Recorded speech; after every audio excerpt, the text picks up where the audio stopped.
말씀 함께 보겠습니다. 마태복음 21장 33절에서 46절입니다. 오늘 본문이요. 대제사장들과 장로들 앞에서 포도원 비유를 말씀을 하십니다. 네, 오늘 이 비유는 나쁜 농부에 관한 이야기가 아니고요. 이 문맥상 전체적으로 보면 하나님의 것을 맡았잖아요, 이스라엘 백성이. 그리고 하나님께서 주셨지 않습니까?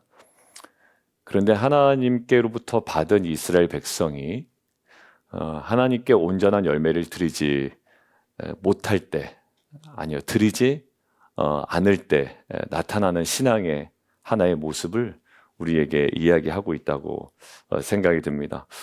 오늘 좀 말씀을 통해 우리 모두가 주인의 포도원에 지금 와 있는데 무엇을 붙들고 있고 또 무엇을 드리고 있고 또 어떤 열매를 맺고 있는지. 왜냐하면 여러분들 오늘 가만히 보시면 주인의 그 기대가 있습니다. 기대가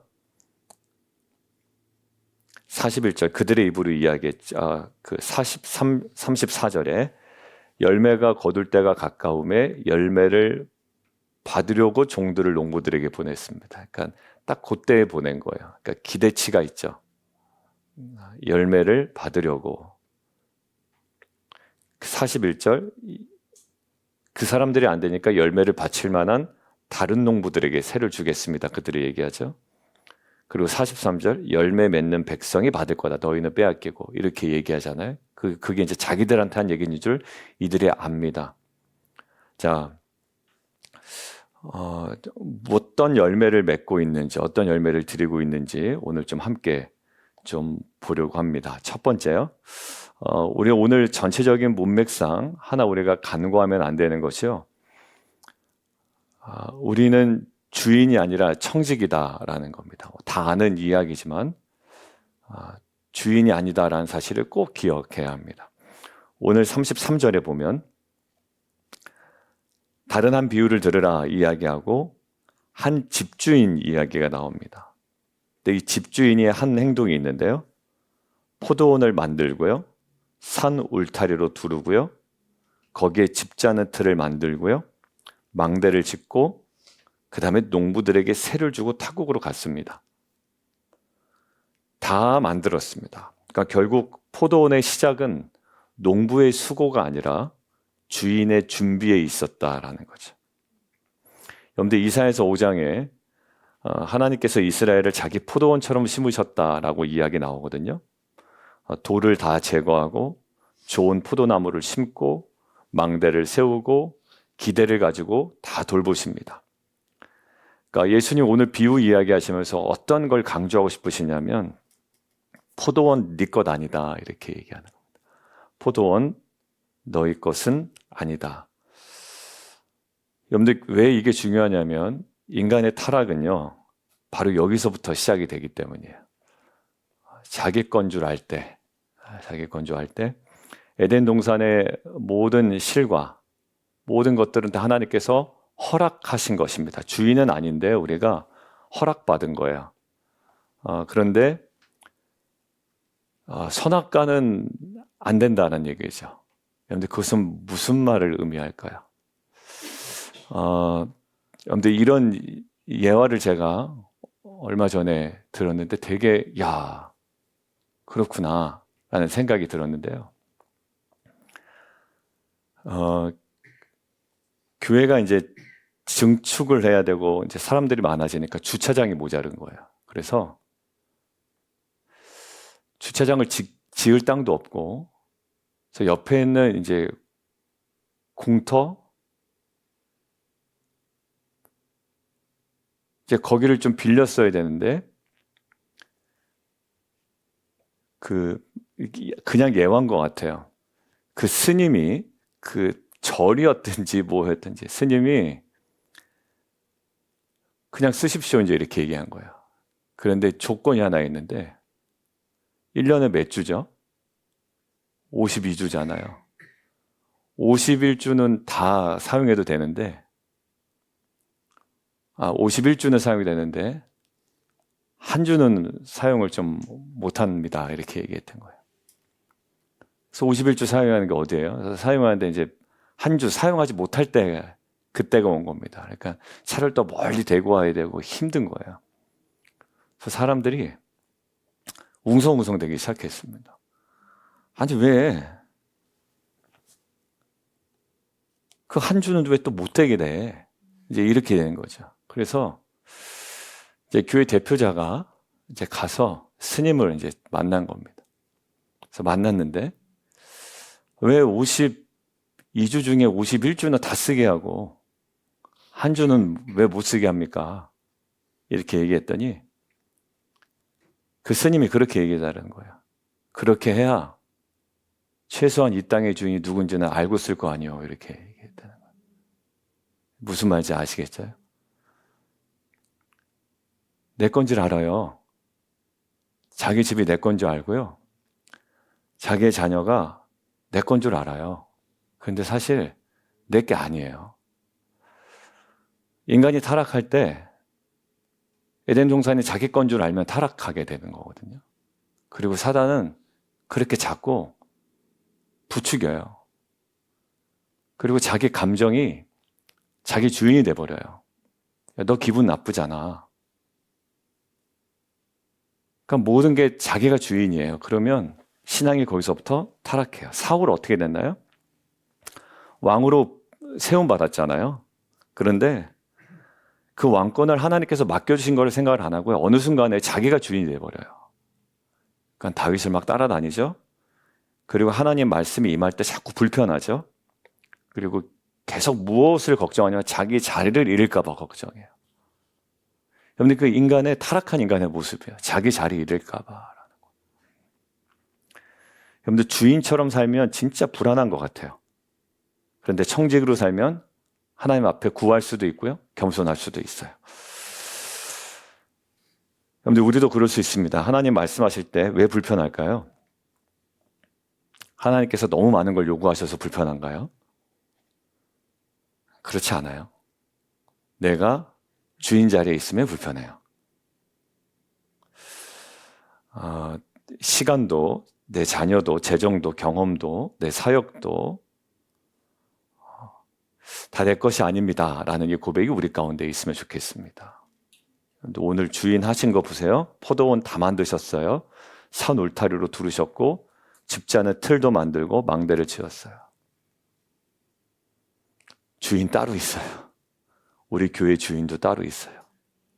교회가 문제 될 때는요. 다 주인 행세하고 싶어하는 사람들이 많아질 때 교회가 항상 문제가 돼요. 그때 조심해야 되는 거예요. 여러분들 우리 사업도 일터도 가정도 자녀도 다 정말 주님이 주인이십니다. 주님이잖아요. 예, 그 고백이 우리 안에 다시 한번 확인되어지는 새벽 아침 되면 좋겠습니다. 자, 그 다음에 두 번째요. 주인 행세를 하잖아요. 자, 결국 아들까지 밀어내요. 아들까지. 34절 보면 열매를 거둘 때가 가까움에 그 열매를 받으려고 자기 종들을 농부에게로 보냈습니다. 근데 하나는 잡아 때리고 하나는 죽이고 하나는 돌로 쳐요. 36절 처음보다 더 많이 보냈는데 그대로도 똑같이 그렇게 해요. 마침내 37절, 38절 뭐냐면 기대하죠. 집주인의 기대는 아들은 존대하겠지. 근데 웬걸요? 상속자애니 그를 죽이고 우리가 유산을 차지하자 이렇게 됩니다. 여러분들 굉장히 무섭죠. 근데 이게 그 당시 종교 지도자들의 모습이었고 자신이 주인 행세하려고 하는 성도들의 모습일 수 있다라는 거예요. 처음에는 열매를 안 주는 데서 그쳐요. 근데 종들을 거절합니다. 그리고 때리고 죽이기까지 합니다. 마지막에는 아들까지 죽여요. 그러니까 이것은 거절의 심화 과정이 있어요. 여러분들 마음이 강팍해지잖아요. 처음에는 그냥 그 정도 수준에서 머무릅니다. 그런데 가면요 끝까지 가요. 인간의 선함도 계속 성화되어 가는 과정이고요. 인간의 악함도 가만히 있지는 않은 것 같아요. 계속 악화됩니다. 더 딱딱해지고 더 강팍해지고 이렇게 돼요. 결국 주인의 것을 빼앗고 싶다라는 거예요. 여러분들 아들을 몰라서가 아니죠. 아들인 줄 아니까 더 담대해집니다. 여러분들 사이코패스가 왜 사이코패스예요? 예, 그거 더 심화되는 거예요. 자극 우선이래요. 여러분들 제가 뉴스를 보고 깜짝 놀랐어요. 20살 여자아이가 남자를 유인해서 모텔에서 음료수를 먹여서 죽인 사건이 벌어졌대. 한국에서 어제 신상 공개가 됐다고 그래서 저는 뭐가 이렇게 끔찍한가 그랬더니 그 여자애가 남자하고 굉장히 친근해요. 뒤에서 막 옷도 만져주고 이렇게 하다가 모텔에 들어가서 음료수를 먹였는데요. 더욱더 강도를 세게 2명이 죽었어요. 그리고 1명은 그 굉장히 심각한 상해를 입었다고요. 근데 뭐냐면 자극을 심하게 가는 거예요. 죽을 줄 알면서도. 여러분들 아들인 줄 알면서도 어떻게 보면 영적인 사이코패스죠. 뭐래요? 유산을 누가 유산 준대요? 그러니까 약간의 진짜 영적인 사이코패스도 힘들겠다라는 생각이 있어요. 하나님 자리를 대신 차지하려는 마음. 딱 이게 사단이거든요. 하나님 자리를 대신 차지하려는. 여러분들 종들을 결국 하나님께 맡기신 딱 그 지점이 있는데요. 거기를 벗어날수록 그게 굉장히 가파르게 타락하는 모습이 있습니다. 여러분들 결국 어떻게 되죠? 예수님 유대교 종교 지도자들에 의해서 못 박히잖아요. 딱 그 장면이에요. 그러니까 어찌 보면 예수님을 욕되게 하는 건 누구냐면 기독교를 욕하는 사람이 아니라요. 교회 안에 내가 기독교 인내하는 사람에 의해서 예수님이 욕되게 되는 일이 벌어지죠. 여러분들 저는 성도들 안에 험담하지 않기를 원해요. 그러니까 모여서 딱 무슨 분위기가 이상하다 싶으면은 딱 자리를 떠나시는 게 좋습니다. 찬양팀 연수 끝난 다음에 어떤 대화가 오고 하는지, 그 다음에 큐티 모임 하고 난 다음에 끝나고 나서 텐트 모임 한 이후에, 그래서 이제 텐트 지기 훈련 다음 주부터, 내일부터 시작이 되는데, 텐트 지기 할 때도 핵심은 모여서 기도하고 딱 문 열고 안녕히 가십시오. 이렇게 할 거예요, 이제. 왜냐면 힘들어요. 오픈한 사람이 힘들고요. 한 달에 한 번씩이라고 그래도 또 매주 큐티 모임이 있고 이러기 때문에 딱 우리가 모여서 말씀 붙들고 나누고 기도하고, 대신에 텐트는 기도에 더 힘쓸 겁니다. 왜냐하면 거기서 그냥 분위기는 좋다고 그러지만 누구에게는 그 분위기 좋음이 나한테는 불편할 수가 있어요. 그러니까 분위기 좋으면 딱 영적인 분위기 좋음으로만 끝나면 되는 거예요. 여러분들 신앙이 참 한 군데에서 어려워져요. 제가 어제 아침에 메시지를 받았거든요.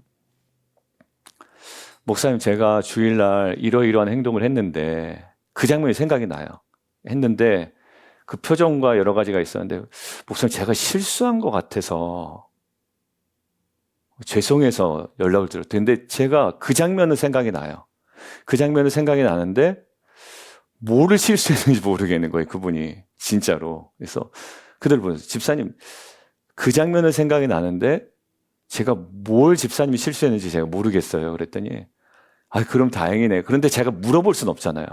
그럼 이제 그래서 그분이 그건가? 이제 그러니까 저도 더 이상 물어보고 싶지 않았고, 저는 정말로 뭔지 모르겠어요. 그래서 집사님 모르겠는데요. 그랬더니 그 다행이네요. 그리고 그냥 넘어갔어요. 근데 저는 그 마음이 너무 감사한 거예요. 그냥 혹시나, 그러니까 그분이 뭐 그럴 뜻은 아니었대요. 근데 혹시나 그걸 오해해서 목사님이 좀 이렇게 기분 나빠하지 않았을까? 이제 이런 마음으로 보내신 거예요. 근데 여러분들 그게 어떻게 보면 계속 부드러워지는 마음이고요. 강팍해지는 마음은 그러든 말든 내가 그렇게 의도하지 않았는데 그렇게 생각하는 사람이 잘못이지, 뭐 이렇게 갈 수도 있단 말이에요. 그런데 여러분들 우리가 포도원 밖으로 아들을 내몰면 안 돼요. 거기까지 가면 안 돼요. 우리는 하나님의 뜻이 중요하다고 얘기하잖아요. 그런데 실제로 내 삶을 움직이는 건 여전히 내 방식일 때가 있습니다. 사울이 그랬어요. 하나님의 이름을 모르는 사람도 아니었고 제사도 드렸습니다. 하나님의 명령도 들었어요. 그런데 결정적인 순간마다 하나님의 뜻보다 자기 체면을 더 붙드는 거예요. 부작청녀도 마찬가지죠. 선생님하고 영생에 대한 갈망이 있는 것처럼 왔지만 떠납니다. 왜냐하면 예수님보다 더 강력한 것을 붙들어서 예수님을 밀어냅니다. 여러분들 포도원에서 자꾸 밀어내는 거예요. 여러분들 회사 이제 사장이 출장을 갑니다. 팀장이 출장을 가요. 그리고 매니저에게 우리 사원에게 일을 맡깁니다. 근데 이제 모든 결정이 자기 중심으로 돌아가요. 요새는 이제 인트라넷으로 결제하는 시스템이 다 회사마다 돼 있어서 출장을 가 있어도 사실 뭐 어디서든지 다 결제하십니다. 전자 결제가 다 이루어지기 때문에. 근데 이제 본사에서 무슨 감사팀이 나온다 그러면 어떻게 될까요? 불편해지는 거예요. 그리고 누가요? 그 팀장이 다시 돌아오고 매니저가 돌아오고 사장이 출장에서 돌아온 동안 불편해집니다. 근데 왜 불편해지는지 아세요? 그동안 자기가 주인 행세를 했는데 이게 이제는 그걸 못하게 되는 거예요. 여러분들 작은 마음이요 우리 안에 신앙을 굉장히 흐리게 만듭니다. 정말 나는 중심에 예수를 모시고 있는가? 아니면 예수를 계속 밀어내고 있는가? 여러분들 그것은 나의 고백이 아니에요. 나의 삶의 모습입니다. 쫓아내면 끝이거든요. 말에서 조심하셔야 되고 행동에서 조심해야 돼요. 여러분들 거기서 다 망가집니다. 왜냐하면 그 말이 돌고 돌아요. 돌고 돌아요. 그리고 그 사람의 신앙을 딱 색깔을 나타냅니다. 여러분들 우리 안에 그 겸손의 모습이 정말 주인을 누구로 모시고 있는지의 모습이 우리 안에 날마다 경험되었으면 좋겠습니다. 자, 세 번째요. 하나님은요 열매 없는 소유욕은 딱 제거하시는 것 같아요. 여러분들 이런 거예요. 열매는 없는데 소유욕은 있어요. 이게 요 종들의 모습이에요. 그러니까 하나님께 아무것도 가져오진 않고 자기가 다 취해버려요. 끝까지 놓치고 싶진 않아요. 열심도 있어. 왜? 열심히 농사는 졌을 거 아니에요. 열매 없는 소유욕은 끝내십니다. 그리고 열매 맺는 백성에게 나라를 맡기신다는 거예요. 여러분들 제가 이제 이게 묵상하는데 제 모습으로 아무래도 적용이 될 거 아니에요?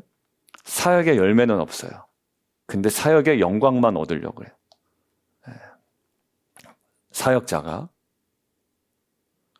소유욕은 있단 말이에요. 내가 이 사역은 내가 해야 된다. 왜? 열매는 없는데 계속 사역을 하려고 그러는 거예요. 그러니까 열매가 없다라는 게 다른 의미가 아니라 하나님께 온전히 열매를 드리진 않는데 자기가 그 사역에 대한 소유욕은 있단 말이에요.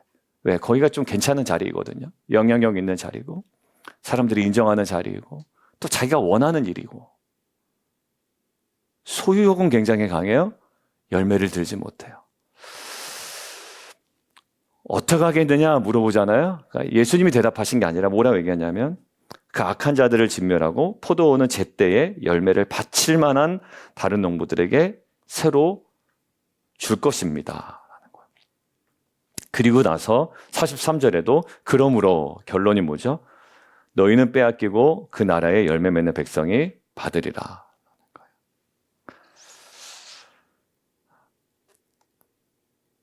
여러분들 42절에 그 중간에 내용이 껴있죠. 근데 그 내용이 어떻게 바라봐야 될까요? 버림받았어요. 누가? 그 예수님이요. 근데 오히려 버림받은 그분을 통하여 새로운 일이 벌어지죠. 건축자들이 버린 돌이 모퉁이의 머릿돌이 되었어요. 코너스톤이 되었단 말이에요. 그러므로 이렇게 되는 거예요. 그러므로 열매는 없고 소유욕은 강한 사람은 제하여 버리고 진정으로 열매를 하나님께 드릴 사람에게. 회사도 해보면 마찬가지예요. 일을 자꾸 맡기를 원하는 사람은 있는데요. 열매가 없고 자기 자꾸 자랑 쪽으로 가요. 자기 회사에서. 그러니까 공동체에 자꾸 스트러글이 벌어질 때가 있습니다. 조직생활 하다 보면. 부하 직원이 만든 제안서거든요. 폼이 있어요. 그 품위서를 쓴다 그러죠. 이제 좋은 제안을 해가지고 품위서를 올려요. 그럼 이제 팀장이 싹 중간에 가로채는 거예요. 그런 일이 많아요. 예전에 한국에 보면. 그럼 마치 이제 자기가 한 것처럼 싹 바꿔서 이렇게 올려요. 자기 열매는 아니죠. 근데 싹 가로친단 말이에요. 근데 그게 공동체 안에 되게 힘들어요. 그 위에서 볼 때는 처음에는 이제 이 사람이 한 건지 알죠. 속죠. 근데 공동체 안에 또 숨길 것이 없단 말이에요. 말도 돌고 이게 누가 원래 한 건데 뭐 이런 것도 돌고요. 그럼 결국 열매 없는 사람은 제하여 버리고 진짜 충실하게 충성 다하는 이 사람 세우지 않겠냐고요. 인간 조직에서도 그렇다. 갈 때마다 뭔가 어려움이 있고 자기중심적으로 하는 사람보다는 그래도 하나님 나라를 위하여 애쓰고 말 한마디 해도 하나님 나라가 어떤 나라인지 이 교회가 어떻게 돼야 되는지 내 감정이 우선이 아니라 여러분들 그때 결국 하나님께서 그런 사람들을 한 사람 한 사람 세워주시지 않겠냐고요. 여러분들 결국 열매는 주인에게 바치는 겁니다. 여러분들 제가 자꾸 중간에 제가 가로채면 결국 하나님께서도 다 보고 계시겠죠. 그리고 특별히 리더분들은 저를 비롯한 리더분들은 조심해야 되겠죠. 왜냐하면 그런 위치에 자주 올라가기 때문에 그렇습니다. 인정받는 자리, 또 그런 자리. 마태복음 전체적으로 보면 열매 얘기할 때 회개에 합당한 열매예요. 저는 여기서 핵심이 있다고 봅니다. 왜냐하면 열매는 사역의 성과를 내라는 게 아니에요. 우리의 회개에 합당한 열매, 정말 그 주님의 거룩함 가운데 우리의 약함을 고백하고 진짜 주인이 누구인지를 자꾸 바꿔나가는 거죠. 그 삭개오 얘기 그때 말씀드렸잖아요. 주인이 바뀌니까 직업 바뀌지 않아도 열매가 나타나요. 뭐예요? 토색한 거 있으면 4배나 갚겠습니다. 그런 열매예요. 회개에 합당한 열매. 말 한마디 하더라도 혹시 제 말 때문에 상처받지 않으셨습니까? 라고 어제 오전에 저한테 문자를 주셨던 정말 감사해요. 야, 내가 못 느끼는 부분까지 이분은 그냥 마음에 계속 끙끙 앓고 있었구나 하루 동안. 그러고 나서 어렵사리 이제 보낸 거예요. 여러분들 결국 포도원 안에 있다고 자동으로 열매 맺는 거 아니고요. 많이 안다고 자동으로 하나님께 드려지는 것도 아니에요. 우리는 열매를 점검해야 됩니다. 여러분들, 나는 포도나무에 너희는 가지다라고 얘기했죠. 핵심의 열매는 붙어 있는 거야. 예수님이 중심이 되시는 거고요. 그리고 우선순위가 딱 다시 전환될 때 그에 합당한 열매가 맺힙니다. 여러분들 오늘 말씀 맺도록 하겠습니다. 오늘 굉장히 좀 무거운 경고인 것 같아요. 어제 말씀을 준비하면서 동시에 분명한 초청이다라는 생각이 들었습니다. 일단 중요한 건 포도원을 맡기셨다라는 거예요. 맡기셨다는 거예요. 그거는 그만한 가능성을 보고 그만한 기대가 있었다라는 거거든요. 근데 기대에 어긋났습니다. 빛과 소금 교회를 맡기셨어요. 저와 여러분에게. 그러니까 기대가 있었다라는 거죠. 근데 기대에 어긋나면 안 되겠습니다. 근데 그게 뭐냐면 열매예요. 그러니까 사역의 열매. 내가 더 큰 사역을 더 열심히 해야 이런 게 아니라 그 합당한 열매를 온전히 올려드리는 거. 그래서 핵심은 예수님을 중심에 모시는 겁니다. 예수님을 예수님으로 볼 줄 아는 것이고 내가 주인이 아니라는 자료로 빨리 돌아가는 겁니다. 내가 주인이 아니다. 목사님 새로 오셨죠? 지난주에 주일에. 그래서 계속 예배를 드리신다고 말씀을 하시더라고요. 네, 지역교회 여러 가지 어려운 상황들을 우연히 얘기할 기회가 생겼어요. 근데 그 얘기 핵심 뭐냐면 성도들이 많이 와서 리더를 확 세워놨더니 리더들이 주인 행세를 하다라는 거예요. 이게 성도들이 많이 와가지고 필요하다 해서 리더를 확 세워놨는데 그 리더들이 갑자기 주인 행세를 해가지고 교회에 문제가 생겼다라는 거예요. 여러 교회 케이스를 얘기하더라고요. 여러분들 다 순수하진 않아요. 목사도 순수하지 않고 리더도 순수하지 않습니다. 그러니까 계속 우리 여성 기도할 때도 또 주일날 중보 기도할 때도 그게 계속 메시지로 나가던데 진짜 주인이 누구신지를 계속 돌리는 작업이 필요합니다. 그래서 우리 공동체 안에 서로 주인됨을 주장하는 교회가 아니라 주인이 정말 주님이 주님이심을 입으로만 고백하는 것이 아니라 실제 삶에 있어서 결정에 있어서 또 우리 서로 간의 섬김에 있어서 온전히 드러나는 교회 되기를 주님의 이름으로 축원합니다. 여러분들 제일 부탁드리는 것, 말 조심하세요. 말 조심하시고 행동 조심하세요. 목사님 너무 불편해요. 아니요, 불편해도 괜찮아요. 그거 불편하지 않으면 자기 마음대로 행동하고 오히려 더 큰 문제가 생깁니다. 그래서 말과 행동 속에 정말 주님이 누구신지 항상 인식하고 살아가는 청지기의 귀한 모습 회복되기를 주님의 이름으로 축원합니다. 함께 기도하겠습니다. 하나님, 맡겨진 것을 내 것처럼 붙들었던 마음을 돌이키게 하여 주옵소서. 주인의 자리에 앉으려 했던 교만을 내려놓게 하여 주옵소서. 또 나는 주인이 아니라 청지기임을 다시 한번 고백하게 하여 주옵소서.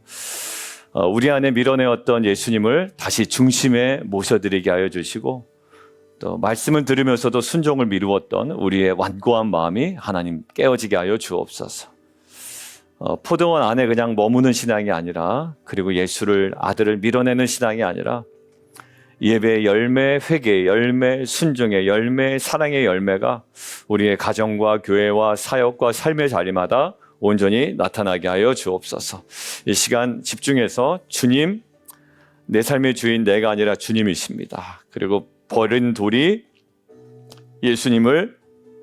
버린 돌이신 예수님을 내 삶의 머릿돌로 모시게 하여 주시고, 내 삶에 주님이 받으실 만한 열매가 있게 하여 주옵소서. 합당한 열매를 맺어가는, 그리고 열매를 주님께 온전히 올려드리는 귀한 공동체와 삶이 되게 하여 주옵소서. 우리 주님 이름 한번 부르고요, 함께 기도합니다.